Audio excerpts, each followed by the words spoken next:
नमस्कार।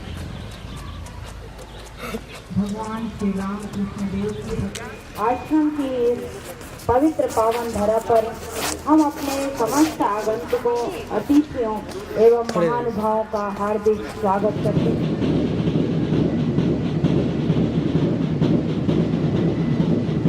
चिंता मत करो।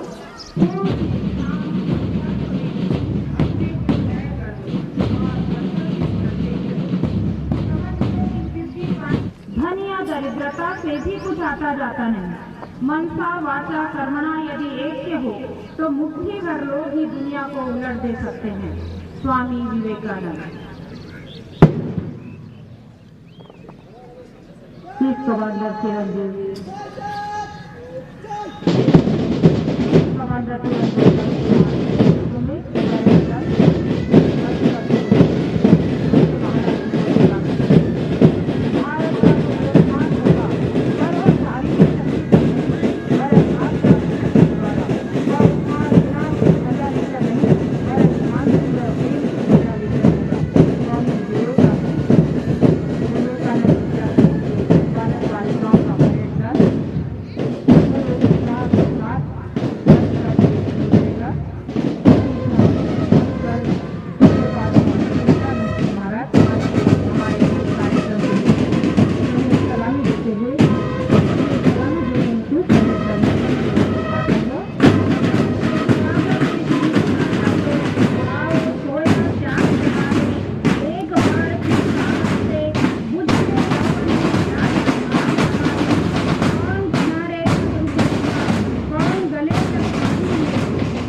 आज विवेकानंद विद्यापीठ के इस परेड ग्राउंड में उपस्थित हमारे इस छोटे से कार्यक्रम के मुख्य अतिथि पूज्यपाद स्वामी सुवीरानंद जी महाराज, जो कि रामकृष्ण मठ और रामकृष्ण मिशन के न्यासी हैं एवं उप महासचिव भी हैं। हम उनका यहाँ तहे दिल से, हृदय की अतल गहराइयों से उनका यहाँ स्वागत करते हैं। हम धन्यवाद ज्ञापित करना चाहेंगे उनके पावन चरणों में कि उन्होंने यहाँ आकर हमारे बच्चों को और हम सभी लोगों को उन्होंने एक आशीर्वाद के रूप में अपनी उपस्थिति के कारण उपस्थिति से उन्होंने अपना आशीर्वाद दिया। हमारे बच्चों के इस छोटे से परेड प्रदर्शन का उन्होंने निरीक्षण किया। इसी तरह और भी एक बात मैं बताना चाहूंगा, स्वामी सुवीरानंद जी महाराज सुदीर्घ वर्षों तक अलोंग, जो यहाँ से हमारे अरुणाचल प्रदेश जो इसी तरह का पर्वतीय क्षेत्र है, वहाँ पर वे सुदीर्घ कई वर्षों से वे वहाँ के उप सचिव रहे थे और उन्होंने ट्राइबल वर्क में उनका काफी अनुभव है और वहाँ के सचिव भी थे। तो इस नाते हम लोगों का उनसे साथ एक गहरा संबंध है। वे हमारे सारी अच्छाइयों को और सारी कमियों को भी बहुत अच्छी तरह समझते हैं। किस तरह से हमारी उन्नति होगी उसके बारे में भी उनका सुदीर्घ अनुभव है और हम सभी लोग उनके इस अनुभव से लाभान्वित होंगे। आज की सभा में जो उपस्थित है पूज्यपाद स्वामी विश्वात्मानंद जी महाराज, जो कि स्वामी विवेकानंद का 150वां वर्षगांठ हम लोग जो यहाँ मना रहे हैं, जो 3 वर्षों 4 वर्षों तक चलेगा। उसी कार्यक्रम में यह कार्यक्रम भी है जो प्रांतीय आदिवासी सम्मेलन, उनके सारे कार्यक्रम के एक प्रकार से देख रेख करने वाले संयोजक स्वामी विश्वात्मानंद जी महाराज के चरणों में भी प्रणति ज्ञापित करते हुए उनका यहाँ स्वागत करता हूँ और यहाँ पर मैं धन्यवाद ज्ञापित करना चाहूँगा। स्वामी सत्यरूपानंद जी महाराज, जिससे हम सभी लोग परिचित हैं, वो हमारे अपने यहाँ पर रामकृष्ण मिशन विवेकानंद आश्रम रायपुर के सचिव और हम सभी के मार्गदर्शक, उनके चरणों में भी प्रणाम ज्ञापित करके उन्हें धन्यवाद।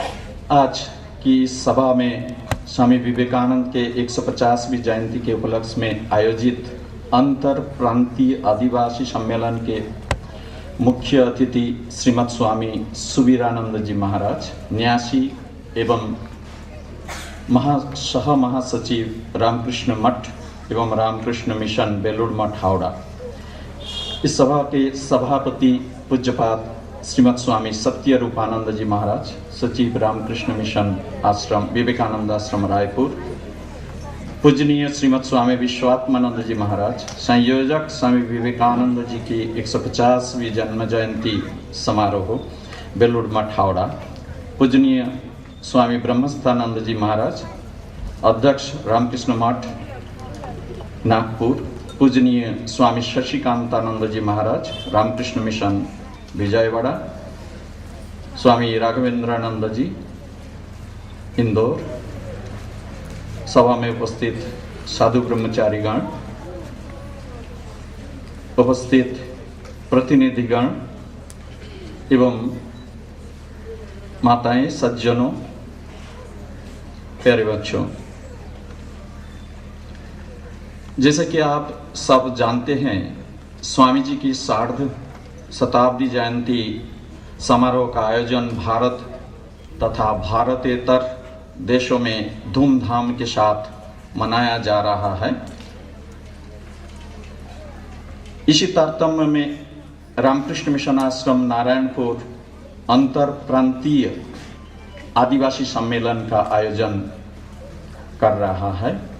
इस सम्मेलन में छत्तीसगढ़ के अलावा हमारे 5 पड़ोसी राज्यों से लगभग 1000 प्रतिनिधि सम्मिलित हो रहे हैं। मैं रामकृष्ण मिशन आश्रम नारायणपुर तथा नारायणपुर के नगरवासियों की तरफ से आप सभी का हार्दिक अभिनंदन करता हूं, स्वागत करता हूं। इस सम्मेलन का आलोच्य विषय है आदिवासी संस्कृति एवं लोक संस्कृति का संरक्षण, निरंतरता एवं परिवर्तन। अब हमारे समक्ष प्रश्न उठता है कि क्या भारतीय संस्कृति का संरक्षण जरूरी है या इसको परिवर्तन जरूरी है। इस परिप्रेक्ष्य में एक घटना का मैं उल्लेख करना चाहूँगा। इस घटना से यह स्पष्ट हो जाएगा कि हमें प्राचीन भारतीय संस्कृति का संरक्षण करना है अथवा इसमें परिवर्तन करना है, और यदि परिवर्तन आवश्यक है तो उसे कैसे परिवर्तित करें, यह हमारे समक्ष स्पष्ट हो जाएगा कि हम भारतीय संस्कृति को किस प्रकार की दिशा दें।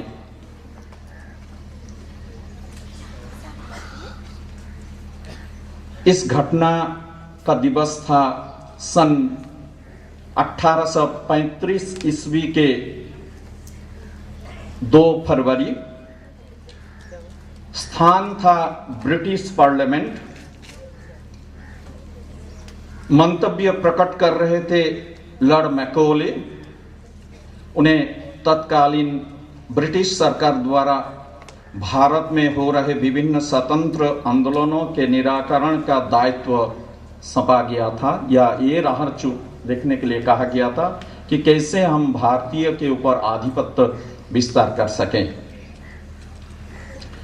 लॉर्ड मैकॉले ने कई वर्षों तक भारत का परिभ्रमण करने के पश्चात ब्रिटिश पार्लियामेंट में जो मंतव्य रखा था उसे मैं पहले अंग्रेजी में उद्धृत करना चाहूंगा, तदनंतर इसका हिंदी भावानुवाद भी पढ़कर मैं सुनाऊंगा।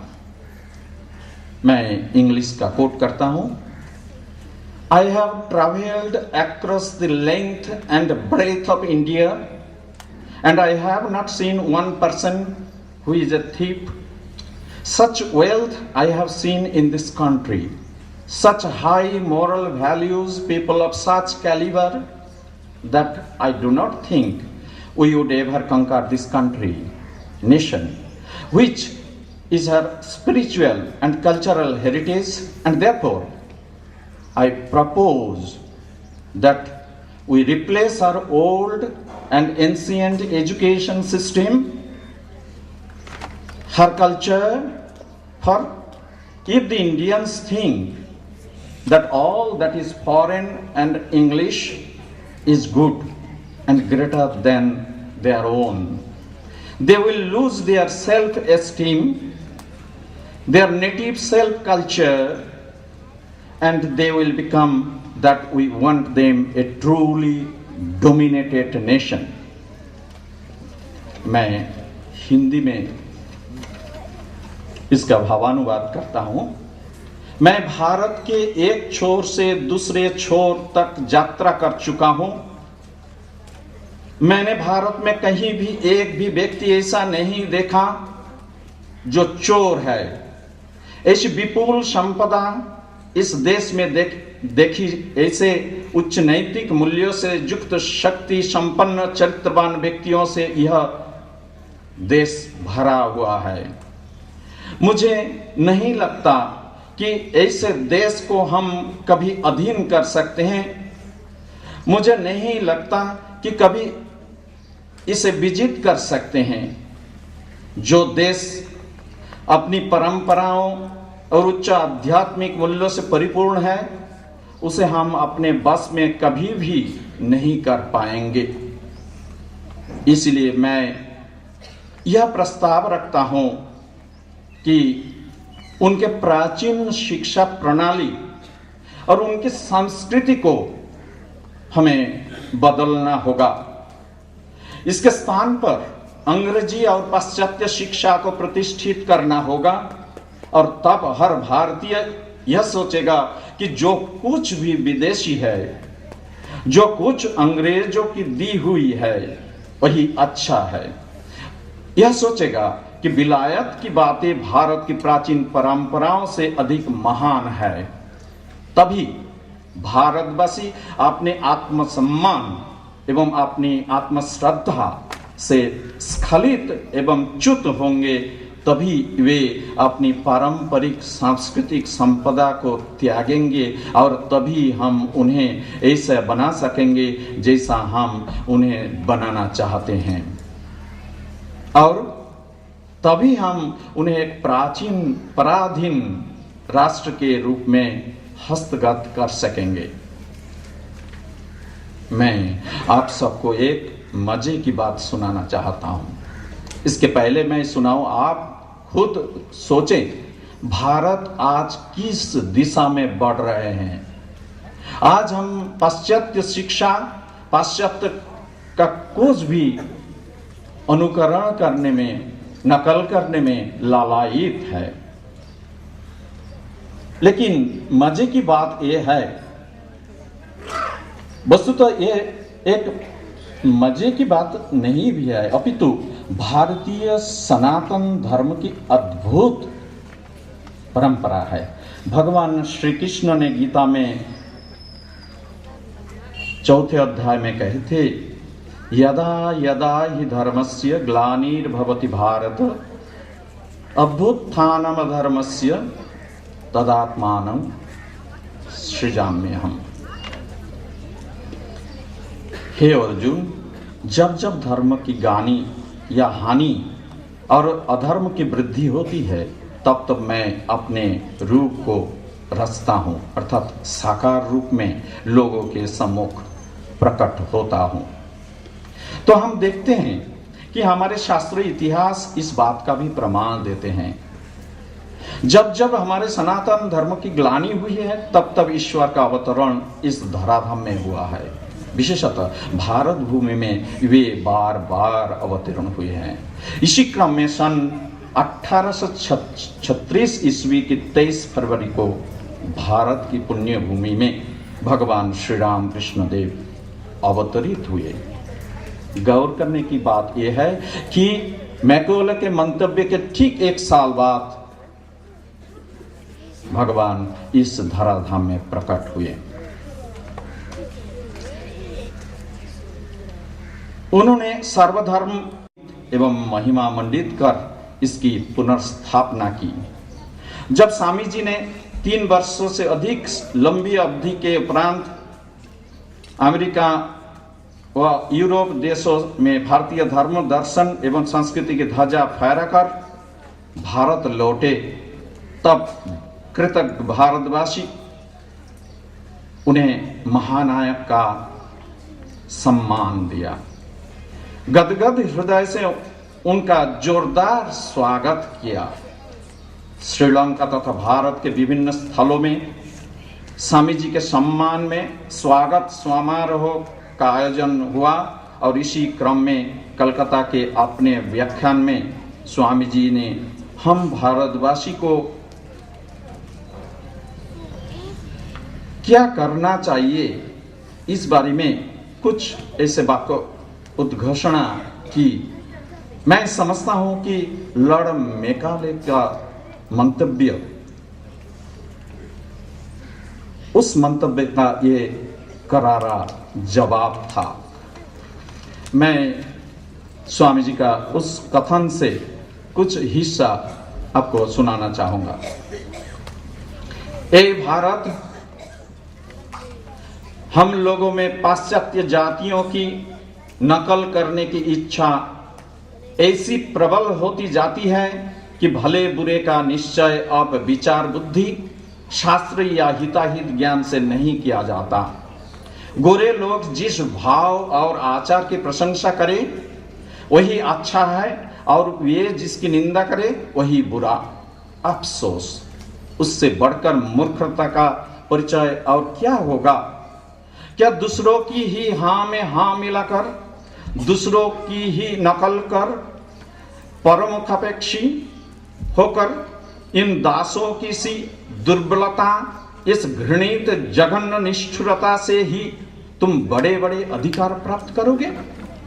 क्या इसी लज्जास्पद कापुरुषता से तुम वीर भोग्या स्वाधीनता प्राप्त करोगे? ऐ भारत, तुम मत भूलना कि तुम्हारी स्त्रियों का आदर्श सीता, सावित्री, दमयंती है। मत भूलना कि तुम्हारे उपास्य सर्वत्यागी उमानाथ शंकर है। मत भूलना कि तुम्हारा विवाह धन और तुम्हारा जीवन इंद्रिय सुख के लिए, अपने व्यक्तिगत सुख के लिए नहीं है। मत भूलना कि तुम जन्म से ही माता के लिए बलि स्वरूप रखे गए हो। मत भूलना कि तुम्हारा समाज इस विराट महामाया की, उस विराट महामाया की छाया मात्र है। तुम मत भूलना कि नीच, अज्ञानी, दरिद्र, चमार और मेहतर तुम्हारा रक्त और तुम्हारे भाई है। हे वीर, साहस का आश्रय लो, गर्व से बोलो कि मैं भारतवासी हूँ और प्रत्येक भारतवासी मेरा भाई है। बोलो कि अज्ञानी भारतवासी, दरिद्र भारतवासी सब मेरे भाई है। तुम भी कटिपात्र वस्त्रावृत होकर गर्व से पुकार कर कहो कि भारतवासी मेरा भाई है, भारतवासी मेरे प्राण है, भारत के देव देवियां मेरे ईश्वर है, भारत का समाज मेरी शिशुशैया, मेरे यौवन का उपवन और मेरे वार्धक्य की वाराणसी है। भाई बोलो कि भारत की मिट्टी मेरा स्वर्ग है, भारत के कल्याण में मेरा कल्याण है। और रात दिन कहते रहो कि हे गौरीनाथ, हे जगदम्बे, मुझे मनुष्य दो, माँ मेरी दुर्बलता और कापुरुषता दूर कर दो, मुझे मनुष्य बनाओ। तुम सदा याद रखना कि हमारी सामाजिक प्रथाओं के उद्देश्य ऐसे महान है जैसे संसार की किसी और देश की प्रथाओं के नहीं है। मैंने संसार के प्राय सर्वत्र जाति पाति का भेदभाव देखा है, पर उद्देश्य ऐसा महान महिमामय नहीं है। अतएव जब जाति भेद का होना अनिवार्य है, तब उसे धन पर खड़ा करने की अपेक्षा पवित्रता और आत्मत्याग के ऊपर खड़ा करना कहीं अच्छा है।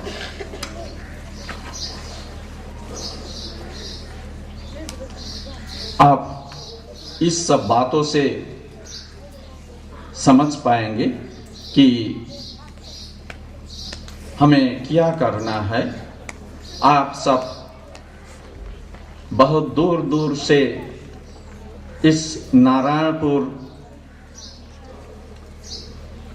एक पहाड़ और जंगल से भरा हुआ इस क्षेत्र में बहुत कष्ट सहन करते हुए पधारे हैं, जिससे हमारे मनोबल बहुत बढ़ गया है। अभी हमारे समक्ष प्रबुद्ध अध्यापक गण है, पूजनीय महाराज स्वामी जी गण हैं, जो इस विषय में कुछ चर्चा करेंगे 3 रोज में। मैं इस चर्चा में जो निकल कर आएगा उससे आप लाभान्वित होंगे, मैं ये विश्वास रखता हूं। मैं फिर नारायणपुर आश्रम तथा नारायणपुर के नगरवासी गांववासियों के तरफ से फिर आपको मेरा हार्दिक स्वागत ज्ञापित करता हूं। कृतज्ञता प्रकट करता हूं। आप इतने कष्ट सहन करके हमें साथ दिए, इससे मैं अभिभूत हूं। इसी के साथ मेरी वाणी को विराम देता हूं। धन्यवाद।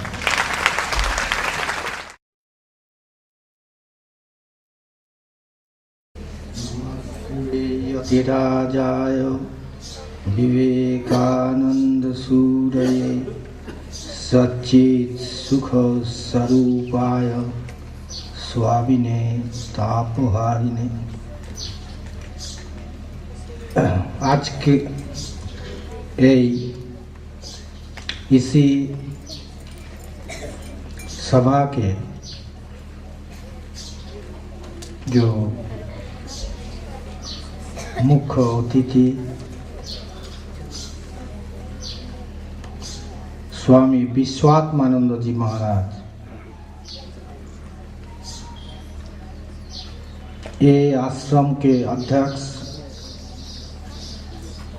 स्वामी व्याख्यानंद जी, मंच में उपविष्ट रामकृष्ण संघ के वरिष्ठ सन्यासी एवं रामकृष्ण मिशन रायपुर के अध्यक्ष पूज्यपाद स्वामी सत्यरूपानंद जी महाराज और मेरा अनुज जैसे स्वामी सर्वहितानंद जी यहाँ पे उपस्थित हमारे नागपुर मठ के अध्यक्ष पूज्य स्वामी ब्रह्मस्थानंद जी महाराज, स्वामी श्रीकांतानंद जी महाराज जो आंध्र के विजयवाड़ा केंद्र के अध्यक्ष हैं, और हमारे इंदौर आश्रम के सचिव स्वामी राघवेंद्रानंद जी, यहाँ पे उपस्थित अन्यान्य सन्यासियों, ब्रह्मचारीगण,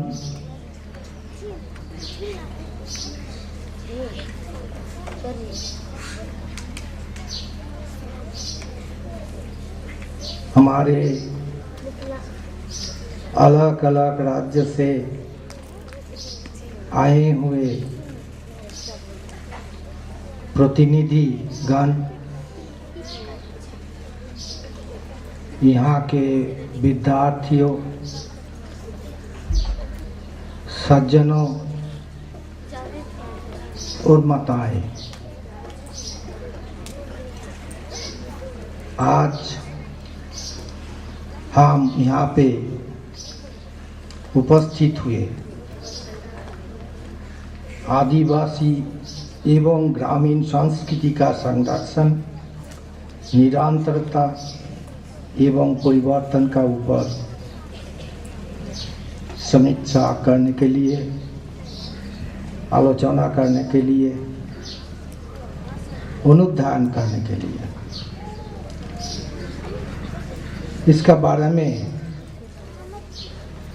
कुछ हम बोले तो इसके पहले मैं ये कहना चाहता हूँ, जो मेरा परम सौभाग्य लाभ हुआ, ये मेरा परम सौभाग्य था कि मैं मेरा सन्यास जीवन का करीबन 25 साल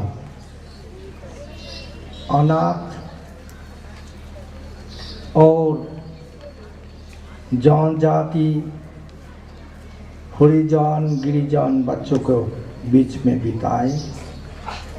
तो उसमें हमने जो देखा, उसको जब हम स्मरण करते हैं तो लगता है उसमें ही है क्या था, क्या है ये संस्कृति और इसका निरंतरता, एवं साथ साथ जो बदलाव भी आया, ये हमने अरुणाचल प्रदेश जो जिसको आज कहते हैं, पहला नेफा कला करती थी, और नेफा में काम किया आज से करीबन 30-35 साल पहले। हमने जब नेफा में गए तो उसी वक़्त फर्स्ट जनरेशन जिसको कहते हैं अंग्रेजी में, वही आया विद्यालय में। तो कैसे हमने गया, अर्थात रामकृष्ण मिशन कैसे वो हमें पधारे। मैं विशेषकर अपने आप को आदिवासी कहने वाले भाइयों से निवेदन करूंगा, और हम तथाकथित गैर आदिवासी जो आदिवासी नहीं हैं उनको स्मरण दिलाना चाहूँगा। और वो ये है कि आप अंग्रेज़ों द्वारा सिखाए गए अर्थ में अपने को आदिवासी न समझें। आप लोग अंग्रेज़ों द्वारा सिखाए गए शब्दार्थ में अपने को आदिवासी न समझें। अंग्रेज़ों ने फूट डालो राज करो इसकी नीति के कारण किस प्रकार का भेद किया। स्वामी विवेकानंद मद्रास में एक व्याख्यान दे रहे थे, उसके पहले लोगों ने वहाँ आक्षेप किया था, कुछ अंग्रेज़ों ने और कुछ तथाकथित पढ़े लिखे भारतीयों ने, जब वो विश्व प्रसिद्ध होकर लौटे थे। तो स्वामी जी के ये द्रविड़ लोग और भी जो दक्षिण भारत के रहने वाले भाई हैं, इसमें कुछ आदिवासी हैं और कुछ आर्य हैं, आर्य बाहर से आए हैं।